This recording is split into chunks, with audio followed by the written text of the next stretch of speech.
Hey guys, I want to do another kind of installment here in our powder position investigation for 300 blackout. If you missed the last one, we found that with our 147 grain bullets, yeah, there we go, these little guys are 147 grain M80 bullets with a charge of accurate 1680. We're finding that it is sensitive to the position of the powder in the case, and we're getting swings of several hundred feet per second. So what I want to do today is a couple little science experiments here. I did pick up some Poly-Fil this week. I got some of the it's like for blankets. It's like a big sheet, and it is, you know, thin. I was thinking this might be easy enough to cut into squares with scissors and keep a somewhat consistent size. I thought, like, just, you know, like a big ball, huge ball of Poly-Fil, it might be hard to get a consistent amount, and the early tests I'm doing with this, I think it's going to work out pretty well. So I want to try that, the same load we were shooting. We were shooting 10 grains of accurate 1680. So I want to load up like 20 of those with a Poly-Fil buffer above the powder that keeps that powder from moving, and see what sort of performance those give us. I also was looking in my Hornady manual. Love the Hornady manual. Where'd it go? There it is, right behind me.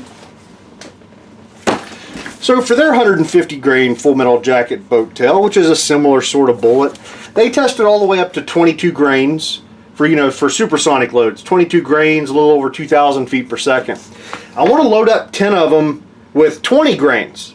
So we're shooting 10, so basically 2 drops from the powder measure should give us more or less 20 grains. And I want to see if those are sensitive at all to powder position. I don't think they will be. I was throwing one a little bit ago, and it's just above the shoulder. The powder level is just above the shoulder, so it should be right at near or above 100% case capacity. So I expect those guys to be good to go. And since a double charge gets us right about the neck, that should tell you about where our 10 grain load is getting us. About halfway up. And the way we've been seating these guys, kind of where the cannelure at the top of the case, you can see that's about how much empty space we've got. So more than a third of the case is empty in the loads we're having issues with. So we'll see how that goes. Also, back to, let's see, early on we tested the 208 grain Hornady ELD match bullet, and with our 16-inch gun we're going to continue working with the 16-inch gun because, you know, lower velocities for the same or smaller charge weight for the same velocity, so we're able to work with less powder in the 16-inch gun. Our 1,050 feet per second load was 10.3 grains, so I'm going to go ahead and shoot 10 grains with these. It should be, you know, just under 150 feet per or 1,050 feet per second, and see if those guys are sensitive at all to powder position. So that should give us much larger bullet, right? Big old honking thing. A lot of it gets seated down in there. There shouldn't be a whole lot of empty case. So I'm expecting these to not be sensitive to position. I'm expecting our 20 grain supers with the 147s to not be sensitive, and I'm expecting the Poly-Fil ones we fill with Poly-Fil to not be sensitive. So if my theories are correct, my hypotheses, I guess you could say, are correct, then we shouldn't see any powder position problems with these 3 scenarios. So, alright, let me get situated. We'll start loading. We're sticking with the brass I've already got loaded up, which is the CCI number 41 primers. So no more playing around with primers on this one, because the CCI 41 definitely showed the issue. Definitely. I'll tell you what, these first 10, these are the ones I'll go ahead and put 20 grains in.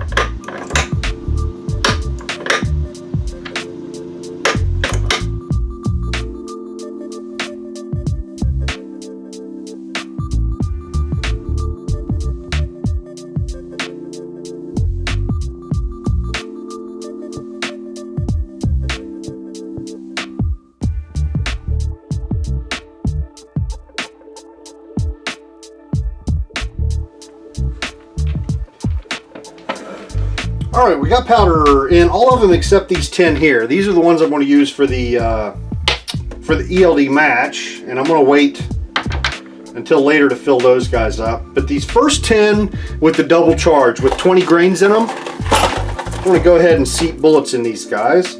Our seating die is still set from the last video, so no worries there. I want to hurry up and just get these guys out of the way before I spill their powder charge. And if you were curious,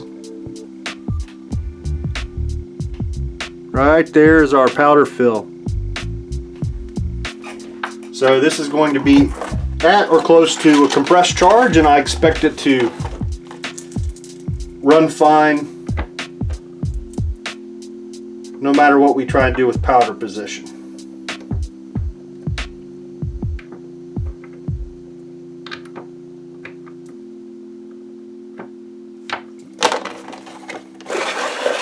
All right, you guys want to see the press? There we go.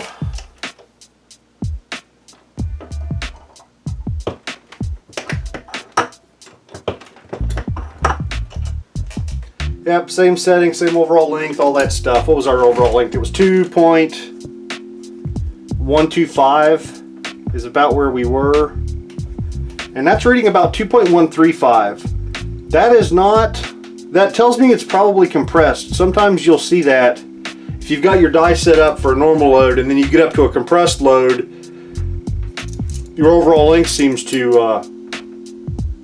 grow a little bit, and that's okay with me. That's fine. That's still good. We're not going to have any problems with that.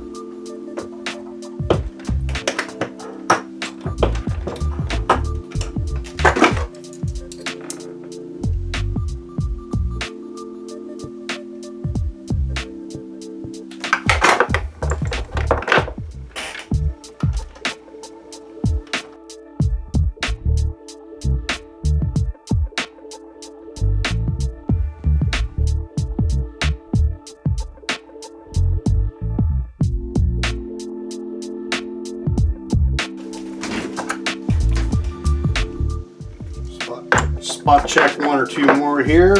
Looks fine. All right. So next thing I want to do is start playing around with the Poly-Fil. Let me double check my visual inspection. Yep, these 20 have got powder in them. So let me grab the Poly-Fil. I'll see if I can get you guys a better view. Still not a very good view, but I need some room to operate here. Alright, so I'm just going to go to one of the edges here. Which one's easiest to get to? Yeah, this is the one I was working with a little bit earlier on some testing. And I'll tell you what, I'll cut some and then we'll look at what I've cut.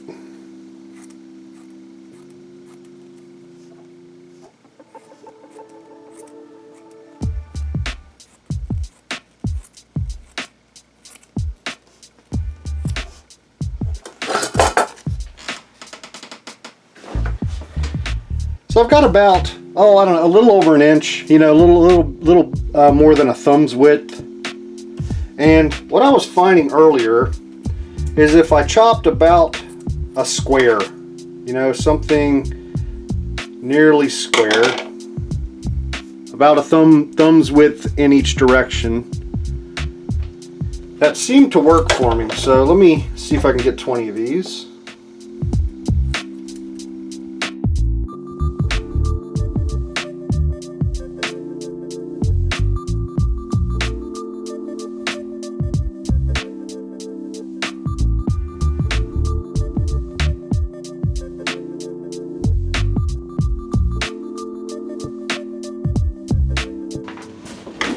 Alright, I think I've got 20 little squares, you know, about that size.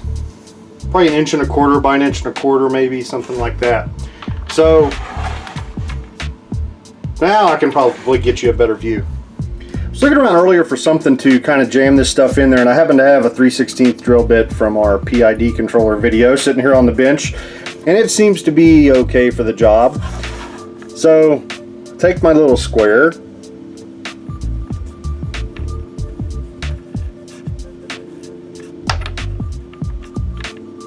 and down in there it goes. Now, it's a pretty snug fit, right? That's jammed down in there pretty well. And it is right up there to the neck. So if we look at one of our bullets,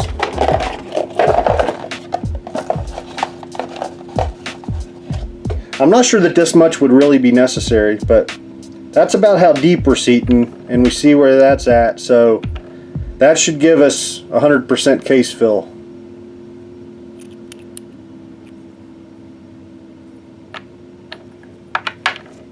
So let's see how fast I can get through these 20. It honestly doesn't take all that long. I mean, it's not fast, but it's not like some super difficult, tedious process. They go down in there okay. I think that one was a little bit large.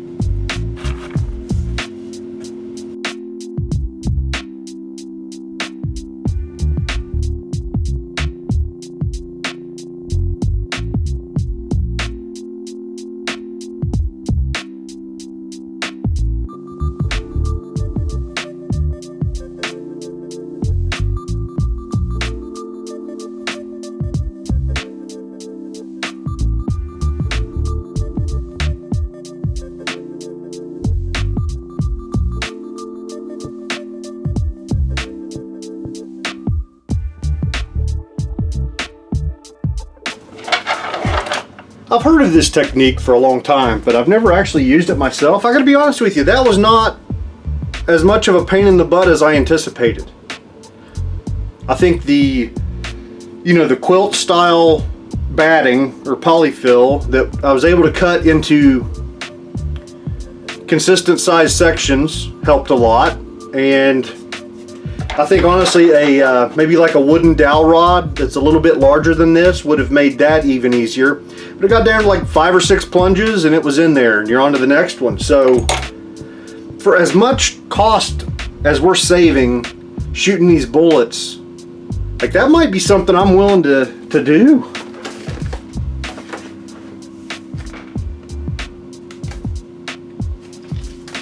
You know, and it might be easier. You know, we're also going to try fillers probably at some point. Like people use cream of wheat and stuff. Like you got your main powder measure, you put a second powder measure next to it full of cream of wheat. I don't know if it'll run through one, like a little cheap Lee for 20 bucks or whatever, and get your charge, get your cream of wheat, and you're rocking and rolling. I don't know. Where are my bullets? I'm out of bullets in my box. I need some mo. There's some. Oh, I'm gonna drop bullets everywhere. Where's my box? Where's my box? Oh yeah, I only dropped one. That's pretty good for me.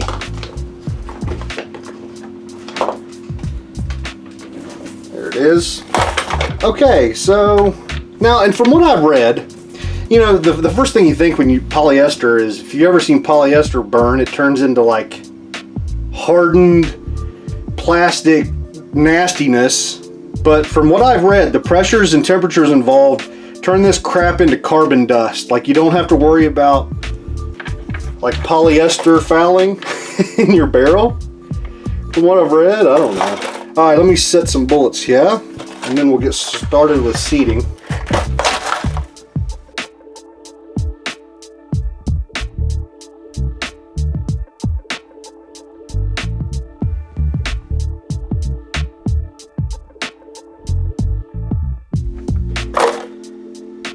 You know what? I think the bullets I just grabbed are from a different order, from Widener's, and I think I got another brand. I think they're the same, but yeah, we'll be okay. Yeah, they're the same. All right, let's see if this guy seats.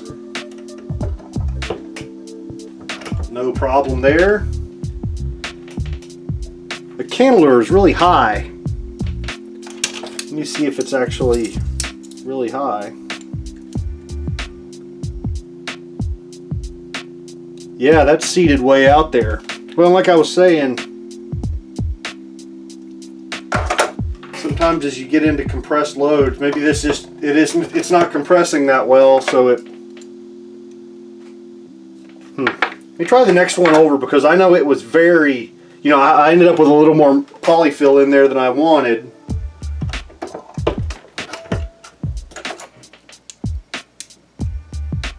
Yep, that one's even bigger. Alright, let's go ahead down.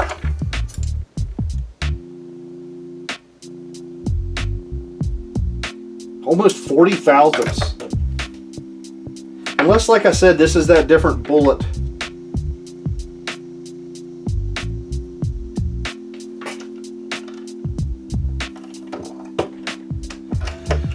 I can't believe I did that. Tell you what, it'll be easy to tell by the cannelure. Let me run a couple through here and see if I get any of them that are seating shorter.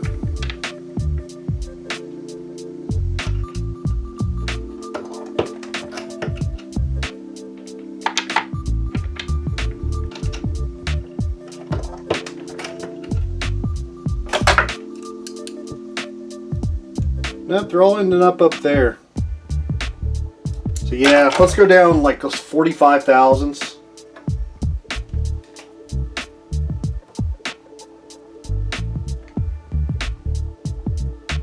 There's 44.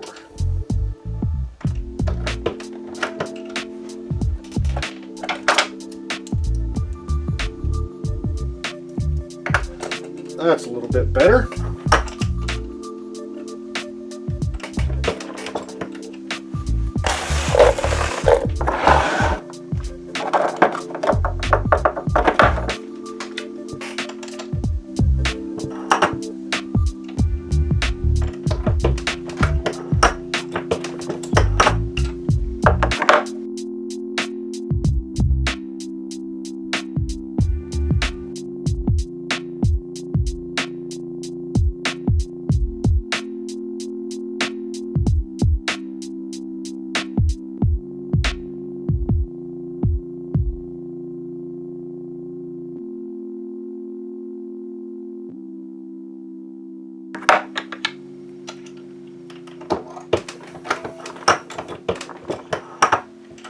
Alright, those are our 20 polyfilled guys.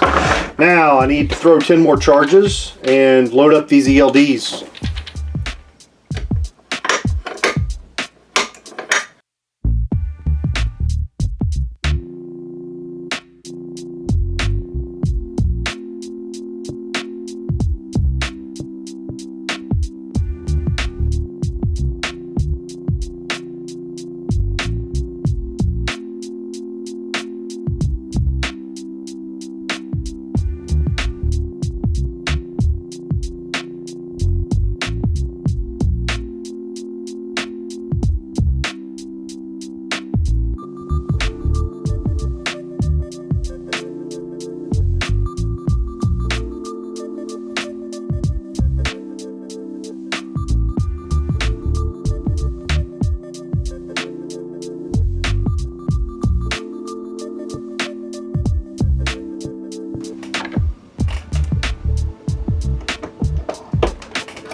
All right, let's go hit the backyard, see what happens.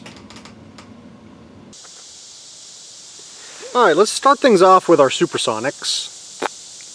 147 grade supersonics. And see how they do. We'll start shooting horizontal. And something I thought, there's honestly 3 scenarios, right? So slamming that bolt home probably pushed the powder to the front. So I'm trying to decide whether to give each one a shake before I shoot it just to even that powder out, or let it go ahead and push toward the front. I honestly don't know which way to go. I think both are valid tests. There's really 3 scenarios we should test, but I'll give them a little shake between each shot. How about that? So, all right, let's get started.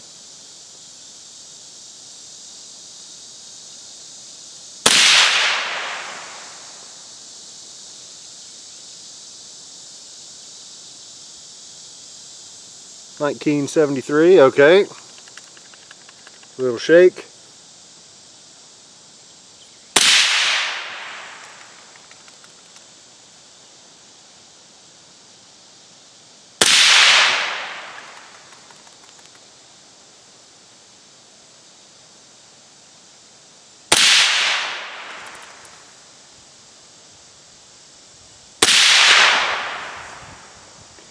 All right. Man, look at that standard deviation, 3.1. Outstanding. Got 1977 average and a standard deviation of 3.1. Good deal. I hope our poly-filled subs are that low.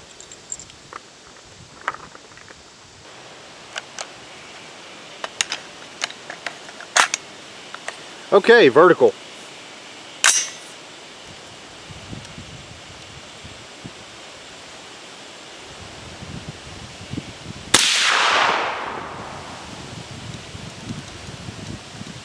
Man, these guys are loud. After shooting subs so much lately.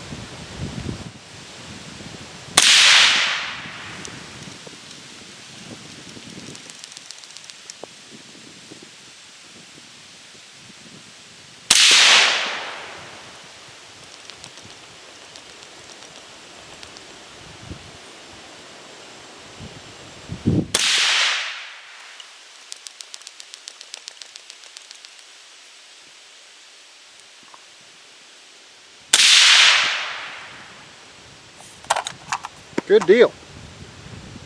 1973 average and an 8.6 standard deviations. Very close and very good standard deviation numbers. So, as we suspected, compressed super is absolutely no problem at all. So next, let's move to our 208 grain ELD super or subsonics and shoot them horizontal first.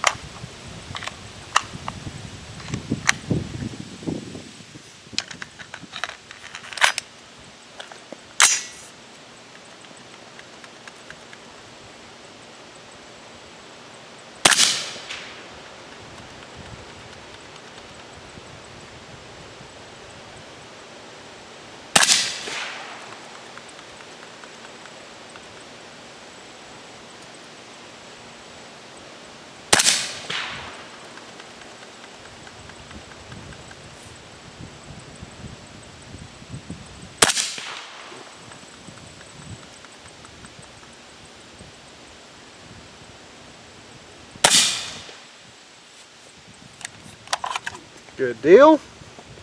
Average 995. Center deviation 16.9, which isn't terrible.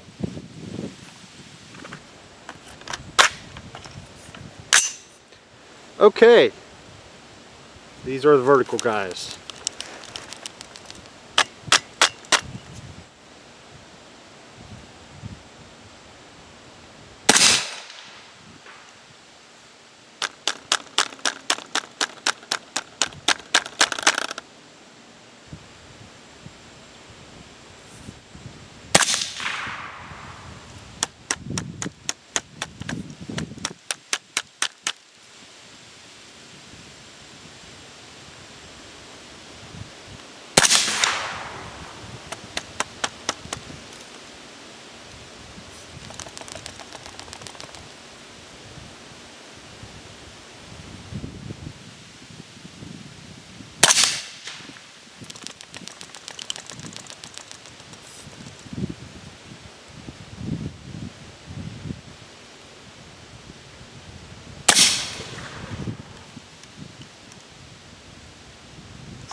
Beautiful. Average 990. Standard deviation 19.6. So no statistically significant change there as far as I'm concerned for our purposes. Alright, let's try out this Poly-Fil. Alright, full magazine of 10 rounds here. I really want to give these a good try because, for one, I've never tried this technique before. So I really want to give it, you know, plenty of chances to show any weirdness it's going to display. And we'll see what happens. So if this works, I expect these to be super, and quite a bit super. what were they, like 1150-ish, something like that in our last test when we were doing vertical tests. So I expect these to kind of act like the vertical test. So let's shut up and get to it. Start off horizontal here.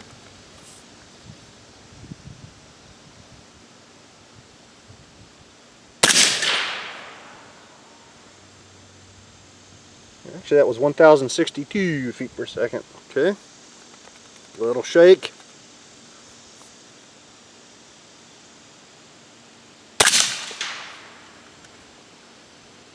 Oh, it's a good start. 162 and 1,064.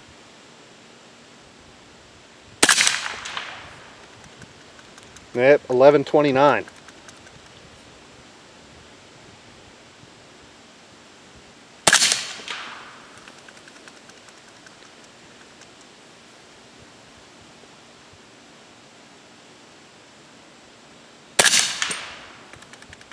I am blowing unburnt polyfill out the barrel. We'll look at that here in a second.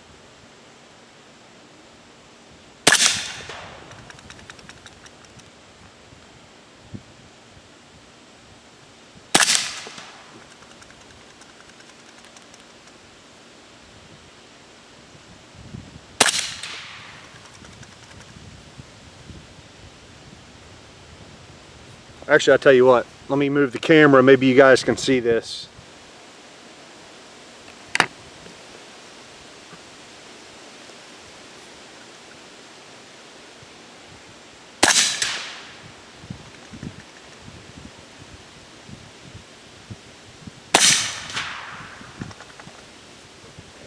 Alright, so that was 10.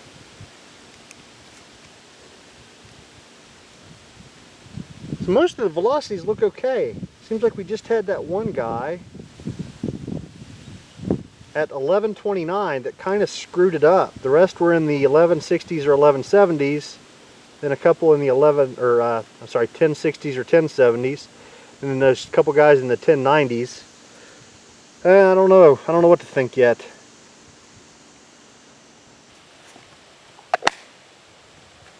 Okay, 10 more rounds. This time we are going vertical.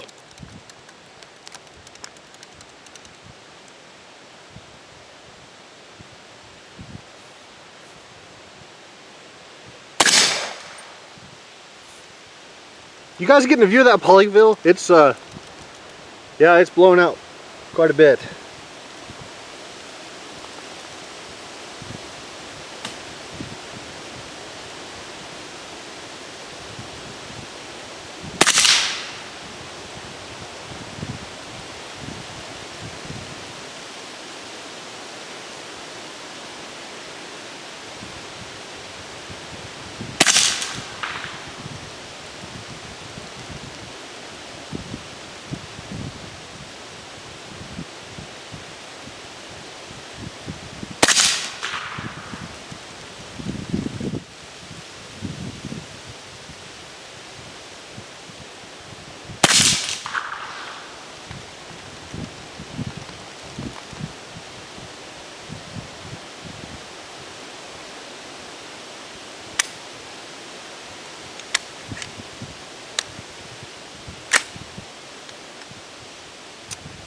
It's not going into battery here for me.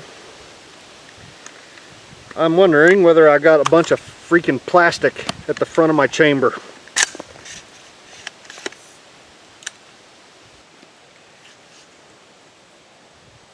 Got to mark partially the way up the bullet, kind of like I do whenever I get that lead buildup when I'm shooting lead. Yeah, next round's doing the same thing. Alright, these last 5, we're just going to call them done. I think we got enough data. See, those were averaging 1,094 feet per second. With a 10 feet per second standard deviation. So it was a little bit better than horizontal. But we got rid of our massive swing, so that's a good thing. So alright, let me try and get this stupid round out of there. Let's get back to the bench. Okay, so first impressions of the Poly-Fil method are not good. I popped my suppressor off there, out there, and it's full of crap. And I've still got a freaking round in the chamber. We're halfway in the chamber. Don't I have a rubber mallet up here somewhere? I can't get it open.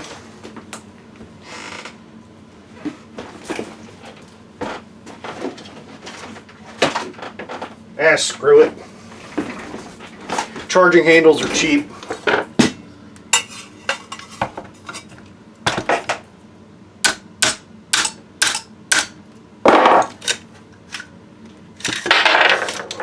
Okay. Oh God. Why can't anything ever just go as planned, you know?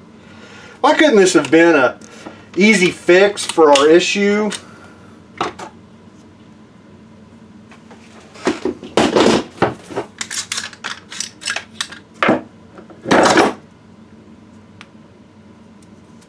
I haven't cleaned this gun in a while, so I'm not sure what to attribute to the play. It smells like freaking burning plastic. You guys want to smell that? Freaking nasty. Alright, I think I'm done with the hammer. There's the one that got jammed up in there. Big old smiley face on the side of the bullet. Let's see, do I have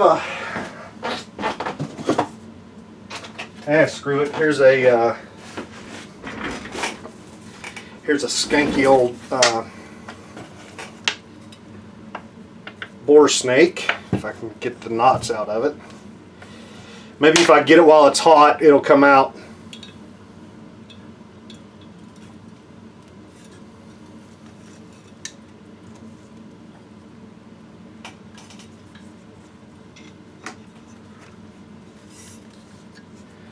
See if we can catch it on the table here. Get in there. Get in there.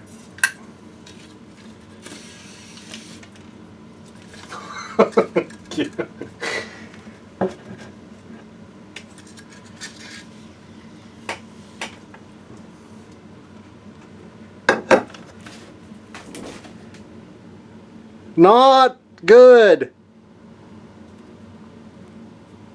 Those are straight up like hard plastic. Wow.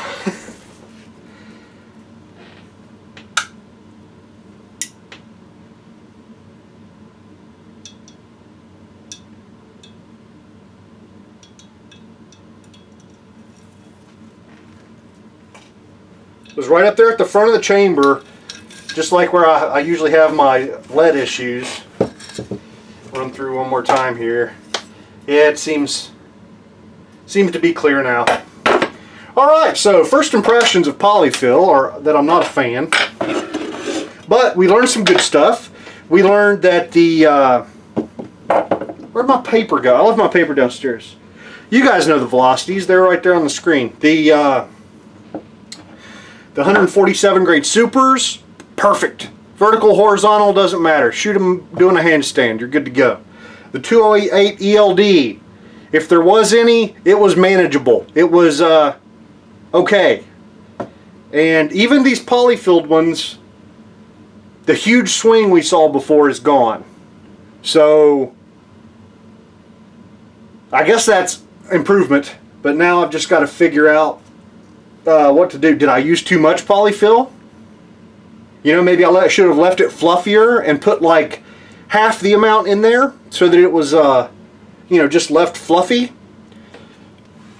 So next video, we're going to probably try some cream of wheat next time, and I want to bring some other powders into this, like especially maybe some of the low volume powders like Lil Gun, or yeah, mainly Lil Gun. I'm wondering how it's going to react to this sort of testing.